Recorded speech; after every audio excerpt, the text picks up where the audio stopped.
tombonao aminareo hatrany ny fahasoavana avy amin'Andriamanitra Raisy Jesosy Kristy Tompontsika. Amen. Misaotra anao izay ry Tompo Rainay izay ny an-danitra noho izao sabotsy izao. Misaotra anao izay fa mifarana ny herinandro ary tsy voatanisana eto izay nataonao tamin'ny fiainanay tsirairay avy. Atolotra ianao ny dera ny saotra, ny atsaro voninahitra amin'ireny rehetrareny ary mamondrafo aminay Tompo amin'izay nataonay ka tsy sitraka ao.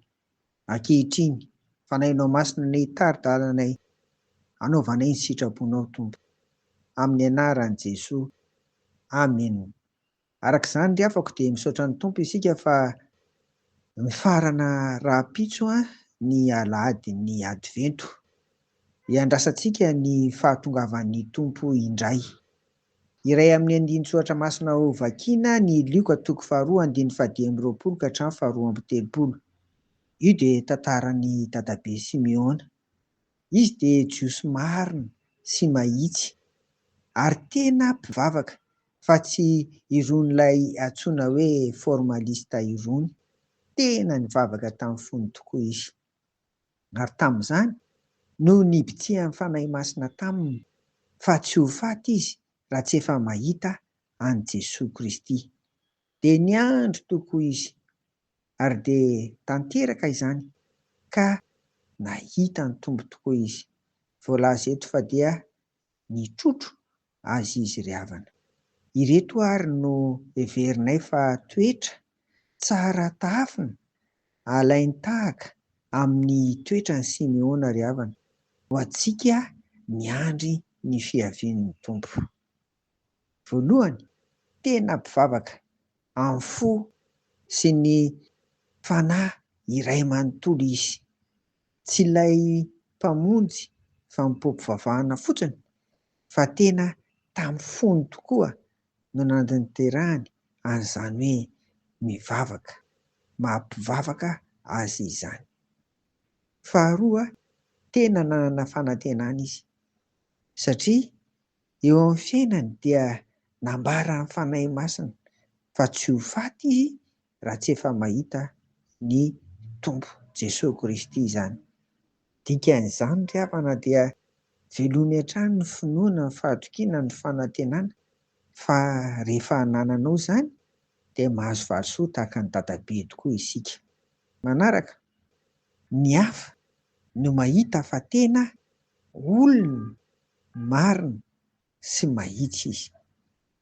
Ry havako, avy ny hafa no ilaza sy hitantara ny toetranao amin'ny mampivavaka anao. Manaraka, hita eto fa tena olona iasan'ny fanahy masina izy. Nibitsika taminy fa tsy ho faty izy raha tsy mahita ny Tompo, mahita an'i Jesosy. Ary ny fanahy masina ihany koa no nitondra azy nakao amin'ny fiangonana, nakao amin'ny teboly. Ry havako, avy koa hiasa ao anatinao ny fanahy masina, fahazasan-kanana amin'ny sitraponao sy izay tianao atao.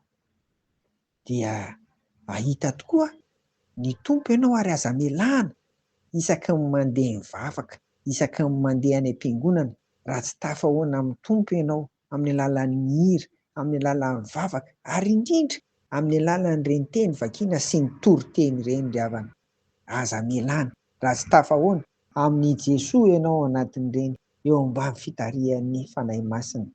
Endrezany hafalian'ny dadabe Simeona nitrotro an'i Jesosy ary ditantsika eto fa hoe sady nidera an'Andriamanitra izy. Ry havana, iriko ary ho ahy, ho anao, irintsika ho antsika amin'izao vanim-potoana izao, miaina ny advento ary miandry ny fiverenan'i Jesosy indray amin'ny fanantenana.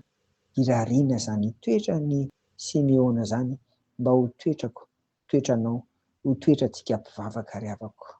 Dia tahak'izao indray ary ny momba antsika rahampitso alahady 1 volana Desambra dia eny amin'ny plateau isika no mivavaka. Eny isika no miangona. Rehefa eny amin'ny plateau dia miditra amin'ny 4 ora tolakandro isika. Ary dia ao anatin'izany no anatanterahανtsika ny fampompivavahana. Mialohan'izany ny katekômena sy ny fandaharam-potoana samihafa ataon'ny fiangonana ry havako. De samiary ho tratry ny rapitso, ny fanahy masina hanomana antsika tsirairay avy mba ho tonga tena mpivavaka marina tsika, mivavaka amin'ny fo, tonga miara mivavaka rapitso. Amen, mivavaka ary sika. De mba maniry izay Tompo ho tahaka ny dadabe Simeona, anana ny toetrany, ko ny fanahinao masina ny asa ty anatinay, tanterahanay an'izany amin'ny anaran'i Jesoa. Amen. Ho aminareo ry havako ny fiadanan'i Jesoa. Amen.